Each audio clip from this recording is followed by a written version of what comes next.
Hey fellow YouTubers, fellow woodworkers, thanks for checking out another video with me here on the channel today. Today I wanted to walk through a process of building a very multi-purpose box like this you see here. A glass top walnut and pine box. It can be a keepsake, it'll hold spices, can be an elegant medicine cabinet or something. It's got a couple different purposes. It can be a collectibles box. Now, walking through some of the challenges to building a box like this is definitely something that can build a stronger woodworker out of you and build some skills with that, especially if you're new to woodworking. But I wanted to walk through, just as a DIY build with you together, how I conquer some of the challenges of some dovetail joints. It's got mitered joints, keyed mitered joints, and some dado grooves, and some rabbets. Put the back in place. A couple of different secrets and techniques on how I conquer some of the challenges of a project that's like this. But let's dig right in here and have a build together. Personally, I like to start each project with a little concept sketch. Now initially for me, this project was going to be a nice little first aid kit / medicine cabinet for my workshop. And as part of this concept sketch phase, I always include as accurate of measurements as I'm able, and also a cut list, so when I go to purchase lumber, I know exactly what my expenses are going to be. Now here, let's get started on the miter saw, working with 3/8, which is 1 centimeter thick lumber. This is actually lumber I had bought a long time ago, just from a big box store, already planed and squared, which is nice and convenient. I had purchased this lumber for some very, very simple drawers long ago for one of my daughter's bedrooms. And I had it lying around. It did get just a pinch bowed, about 1 millimeter on each side, but I figured for this project it would be absolutely adequate. It's just simple pine.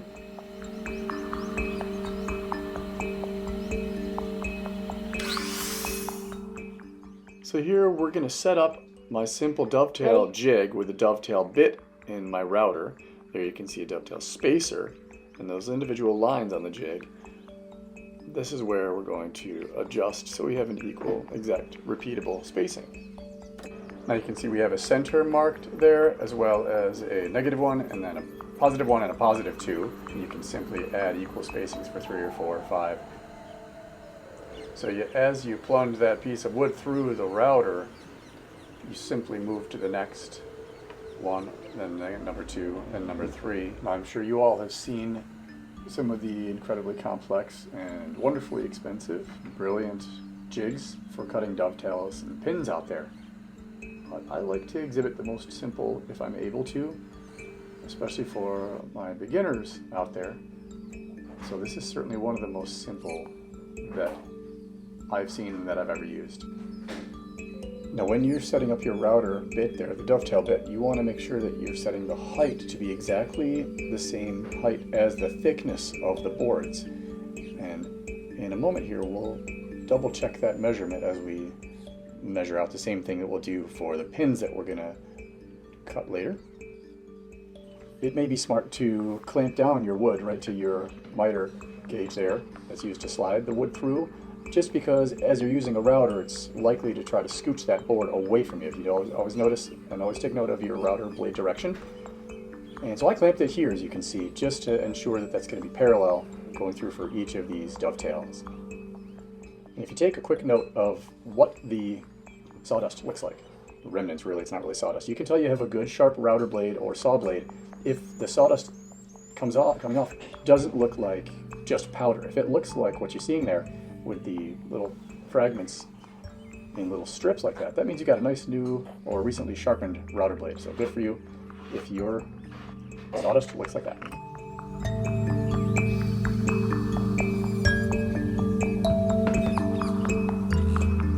Now let's get our wood in place that's going to become the outside of the box. We're going to try to mark where the dovetail's negative space is, and that on the corresponding adjacent piece of wood will be the pins that come through the negative space between the tails. So you get the pins and the tails. So here, let's go ahead and mark how deep each of the pins are going to be, really how long each of the pins is, and that's going to be dependent on the width of the corresponding or the adjacent board. To ensure the accuracy of the right angles for the pins, you can grab a combination square like what you see here, or a speed square, but it is very important that these pins are noted straight back and not at any angles at all. Now back over at the router table, we're going to install our straight cutting bit, and we want to set that to the appropriate depth, which is going to again be the thickness of any of the boards, and also it'll help ensure that the lines are quite perfectly 90 degrees going in there to remove some of the wood in between the pins.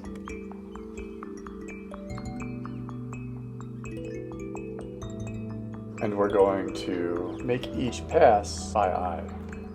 And this is why you can see your markings need to be extremely accurate. Now with each pass, we want to be just shy of hitting each line. And we'll remove more later with the chisel as well as with a jigsaw.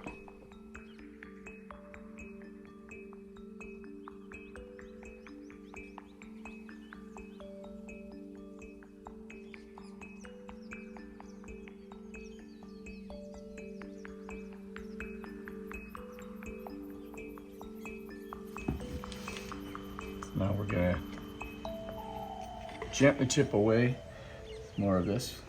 Quickest for a jigsaw I found, but it's all you can do with a fine tooth blade here. Now this edge we don't want to touch, we're just going to essentially do that.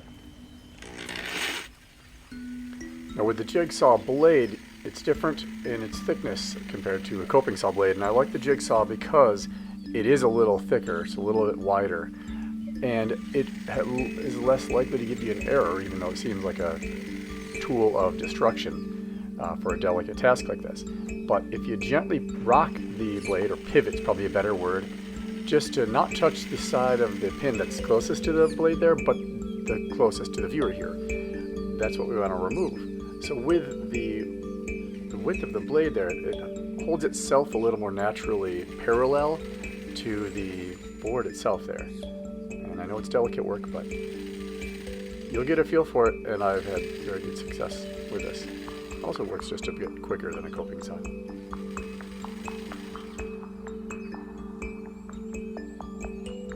Now here at this phase of the project, I really regret having gone with some of the older stock that I had from the previous project. This softer pine was nice, and it cost nothing for this project, but I do wish that I had gotten some maple or some other lovely hardwood to work with, especially when creating pins and the dovetails. They complement the walnut a bit better for the lid, but here we are.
On next, let's just make sure this is square. Nice, looking great. Yeah, that's absolutely perfect. So next, let's take a look at the two shelves that we're intending to put in here, and you can put in 3 or 4. Measure them out as you'd like, depending on what your intended purpose is and what you'd like to hold in this box, or medicine cabinet, or collectibles, first aid kit, whatever you envision. So just measure those out. And the plan for us here is to cut some dado grooves, and we're going to do that on the router again.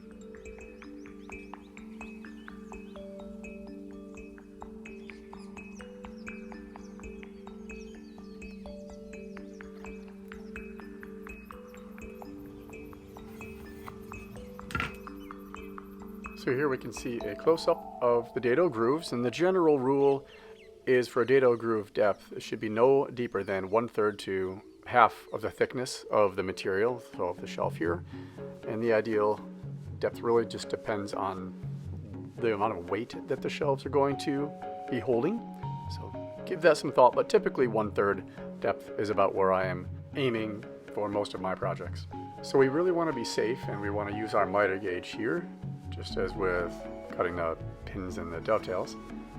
So we're going to set our depth again to about 1/3 of the thickness. We're going to make a few passes since I get a little lazy here and I don't want to remove and replace my 1/4 inch straight bit with a thicker one.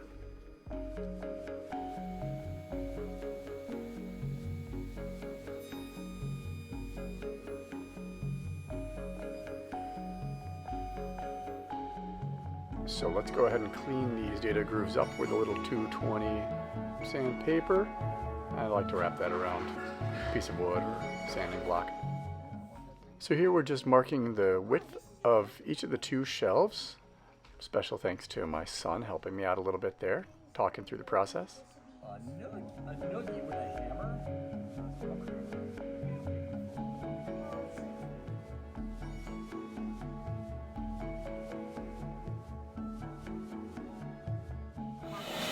So here we are at the miter saw. Let's put those 2 shelves together and cut them simultaneously.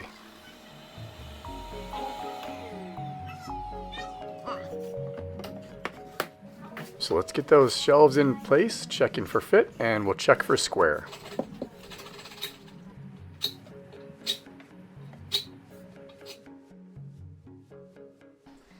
So our next step here is to sketch in where we're going to remove some of the wood to hold our back panel. And removing a groove along the entire length of the walls of this box, that groove is called a rabbet. And we're going to head over to the router with a similarly wide blade and remove that wood so that we have a nice little footing, nice little shoe area for our wood to set, the back panel to set. Then we'll go ahead and make those same markings on all 4 of the back portions of the walls of our box. Here at the router, we're going to pass the top and the bottom portions of the box all the way through from edge to edge to create this rabbet that our back panel is going to sit in. But as we move to cutting this same rabbet on the sides, the left and right parts of the box, you're going to notice here pushing down slowly and not letting that rabbet show through the end of that dovetail there. That's going to show on the edge of the box. If we pass this rabbet through this router bit all the way through to the end, we'd see that on the edge of our box. We want to avoid that.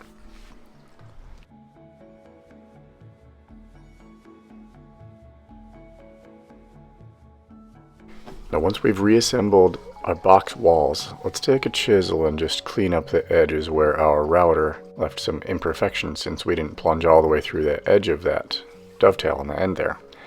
And let's double check to see the depth with some spare backing.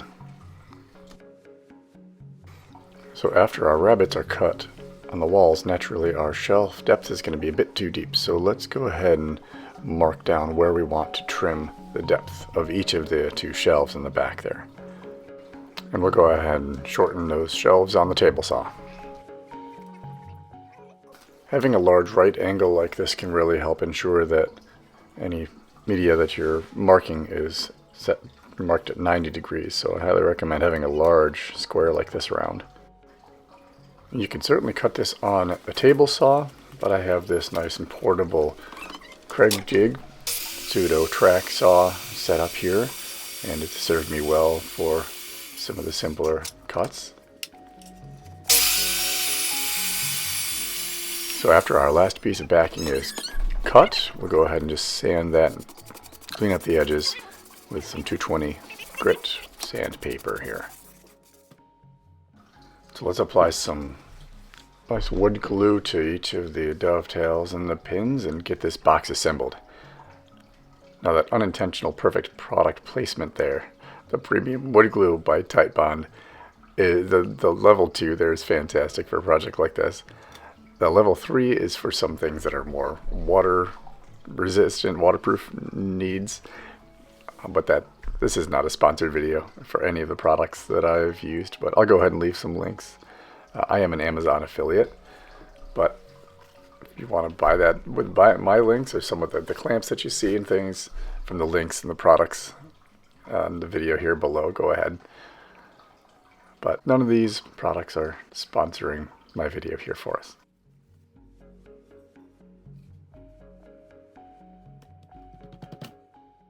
For that glue squeeze out, if you're not intending to sand this or do a little hand planing on the edges here, then you definitely want to get all that off with more than just a paper towel. A wet washcloth or a little wet lint-free cloth would be definitely superior to this, especially in the corners where it's a little hard to sand anyway. Even the smallest amount of glue will show up later if you're going to stain this.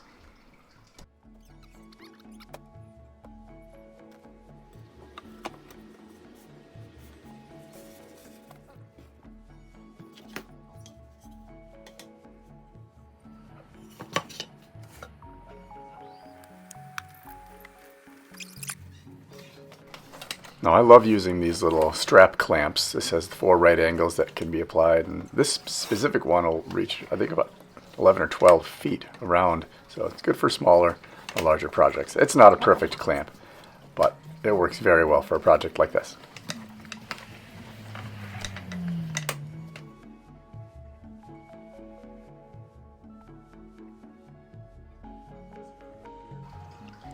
So let's remove our strap clamp here.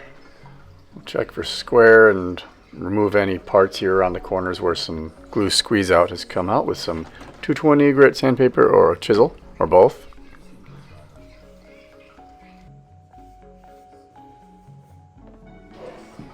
And we'll get to work thinking about what kind of hinge we want to use for this. There's a bunch of different small and larger hinges. What I've got is a lovely brass continuous hinge.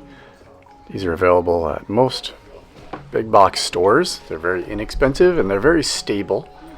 It's a little wider than I would like for this purpose, but I think it's going to work very nicely. Now, using a fine tooth metal cutting blade in our jigsaw, we'll go ahead and cut our previously measured continuous hinge for our box. Nice and slow here anytime you're cutting metal, and make sure you've got some protective eyewear on. You definitely want to clamp with something like this piece of wood below the hinge just so it doesn't vibrate. Next, onward and upward, putting our frame together. We've got some lovely black walnut. I've measured this and I've put tape around each portion. So we're going to trim the end and then we're going to cut 2 different pieces. Then we'll go on over to the table saw and bisect that, and then we'll come back to the miter saw and we'll cut those 45-degree angle miter cuts. The purpose of the blue painter's tape is simply to help us minimize any tear out. And take a look here as we strip that down. You really minimize any chance of little pieces of wood from an imperfect blade being chipped out.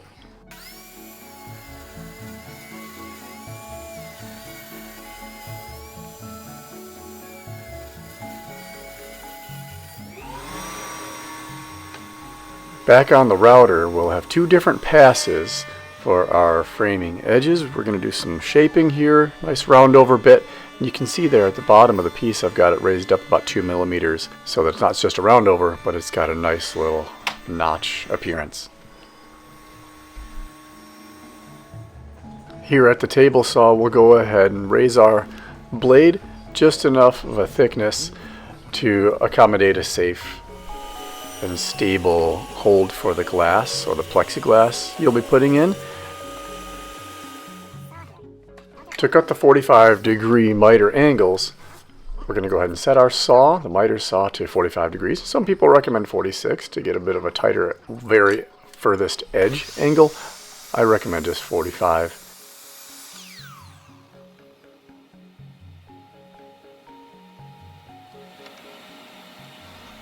After you've got all 4 pieces cut with all the miter edges to your satisfaction, go ahead and check it for square here. All right, the top of our frame. You want the glass to be able to go into this dado area, that notch, but I want this top part to be removable. So what we've done here is just, we're going to take out that channel and bring it right up here.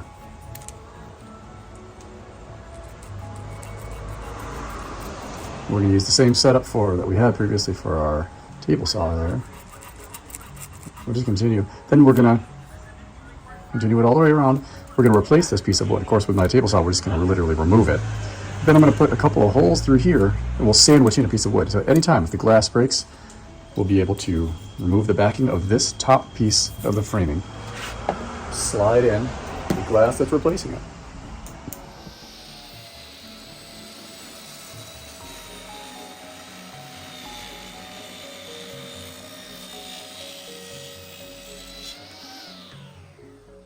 Put some screws in the back through here with a sandwiched piece of wood about an 1/8 inch thick, which is what my saw just removed.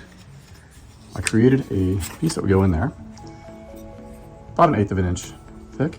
So we'll set that in place. Here we go, about where the blade had pulled through. Now this piece will be the back, and sandwich that piece in, and we'll simply screw those in place to allow there to be a little door in the back. Now when this comes together, you'll see a bit more of that clarity. Now here we're going to insert 3 little screws just to keep this upper portion of the lid box frame together so that it matches the other portions. Now you do want to pre-drill these holes and countersink them. You'll see later I spend a moment countersinking them just so they are flush or below the surface. Let's go ahead and use the strap clamp again to put this frame together. We'll get that same glue in place, the wood glue, and we'll let that sit overnight.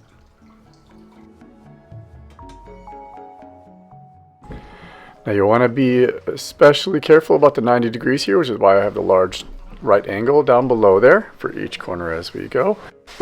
And also, as you put glue on the upper part of the frame that's going to allow the glass to be removed and replaced, you do not want to put glue on the portion that's going to be removable with those 3 small screws we added earlier.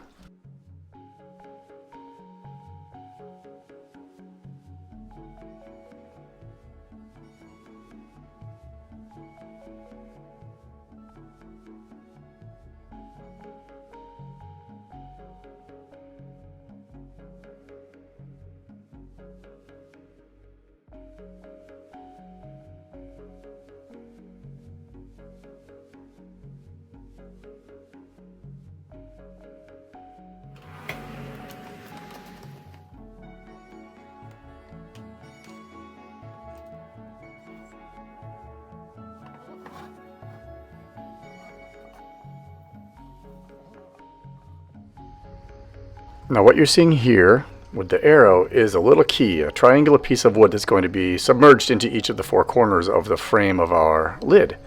And that's the goal. We're going to get there by creating a jig that'll help us create this keyed miter joint. A little key in each miter joint will really increase the stability and strength. So click the link that you can find in the video description for a detailed explanation on creating a jig like this. Now you always want to be as safe as possible with a jig like this, and you can see my hands are acting as the clamps to hold that wood in place, the frame in place as I course through the blade. If you're intending to cut deeper than about a 3/4 of an inch divot, use some clamps. Edge we've made here that clamps in the glass, that'll go right on top there. That should close in nicely. Alright, we've got our mitered framing here. We've got a key cut here to set into our notch. This is going to be a key reinforced, a keyed miter. So let's set some glue in place here. We don't want this to be too tight in there though. We do want some room for the glue. All right, let's do all 4 corners.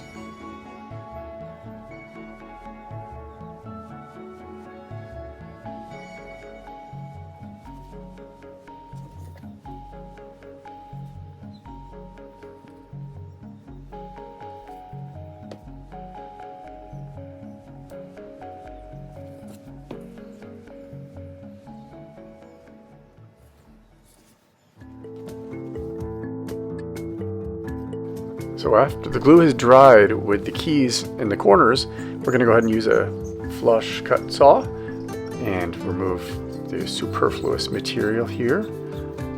And sometimes I'll slide a little piece of paper or a paper towel between the blade and the frame just to help minimize some of the scratching, but this saw is designed to minimize that. So you can choose to do that if you'd like to. In regards to what remains after each of the keys has been refined with this flush cut saw, you can use a flush cut trim bit for your router, from your router, or just start with an 80 grit sandpaper and move to 120, 180, 220 at the end. See how that works for you. You could do a hand planer easily also, of course. Here using a random orbital sander with 120 grit sandpaper helped just refine the bit of those miter keys that were left, and then followed by some hand sanding with 220 grit. Helped to smooth out all the surfaces, which is something I intended to do anyway. Our next step is to finish the frame and the box and shelves. We're going to use some Danish oil, just a natural color. We don't want to darken this walnut too much. And while you're using this Danish oil, you want to make sure that you're not breathing this in, so make sure you're wearing a P100 respirator. And we're going to apply this generously to all the surfaces here. It's going to set in for about 15 minutes, and during that time you want to make sure you reapply to any super absorbent areas. After those 15 minutes, come back, you want to remove it with, or what's remained that's surface, you want to remove that with a lint-free cloth, and don't cheap out and use paper towels or anything. So let's get started with installing this continuous hinge. We want to find the appropriate center point on our box wall there. So we're going to mark that. We're going to install the top screw and the bottom screw, and then we'll just follow through with the remaining screws. So I've got a self-centering drill bit here. If you're not familiar with these, they're a fantastic product. They look a little large and unwieldy. Montana brand. Not that I'm sponsored by them at all, but what happens when you rotate this and you press down, this beveled area will center itself into whatever center part. You're putting a hinge on a device like this, you press down, and this slides back up. Let's see, you can get them with different width drill bits, of course. So after drilling your hole, go ahead and start anchoring those screws by hand without an impact driver or electric screwdriver.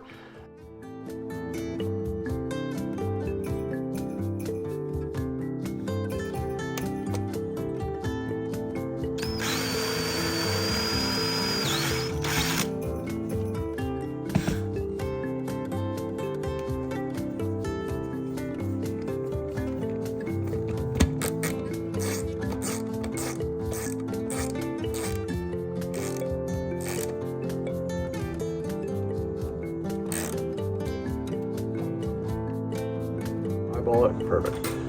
Pop your frame off, and to get a hinge like this ready, we're going to want to put a piece of painter's tape on the underside of this ledge. We're going to then stick it to this edge here. So why don't we go ahead and close that right on there.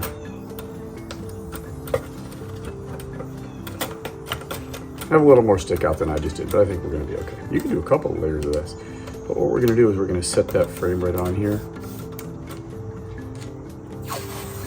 Try to get exactly where we like it.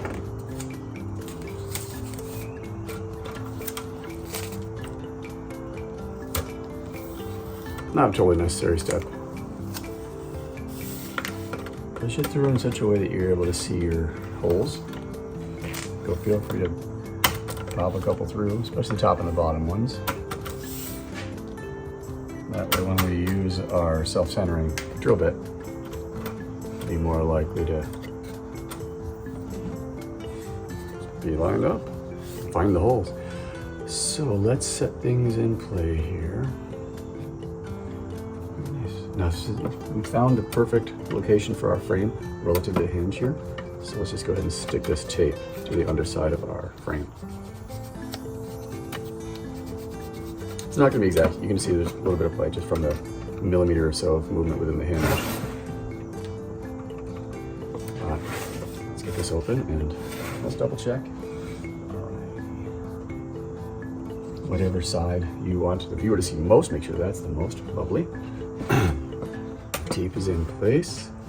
Let's go ahead, flip that open. All right. So you saw the gravity do its thing there, but the tape held it on. This would be pretty difficult to hold on to, especially when you're starting to use the drill bit there, if you didn't have tape. So let's just do top and bottom.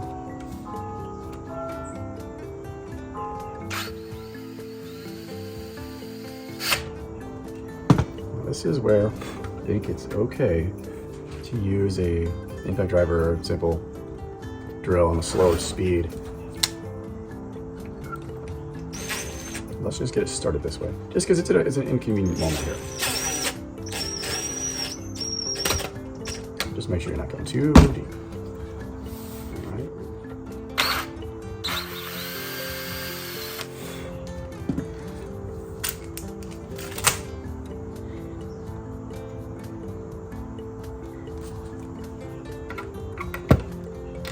And in a moment here, once the two are in, we'll get the tape off. See how we look.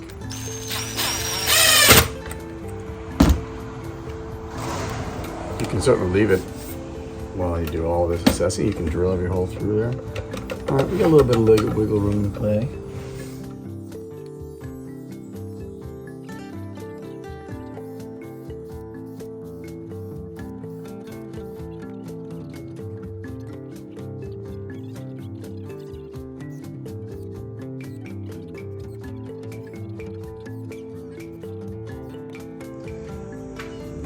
Got our plexiglass plate cut here, using that instead of glass, just because it's a little more shatter resistant. Let's clear off this protective plastic. And we ended up cutting that with box cutter, so you can get a good edge with a wood burner too. A little more sharp when you use the box cutter though. So let's clean that up with a little 220 sandpaper.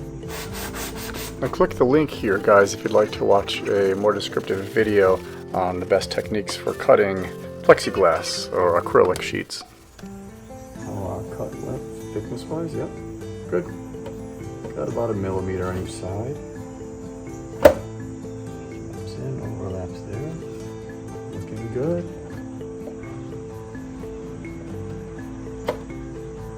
Let's reattach this.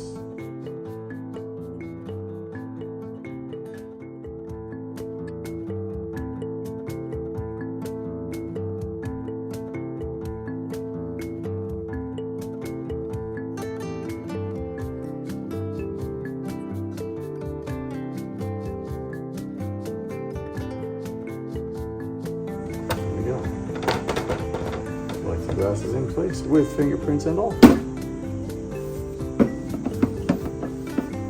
Gorgeous.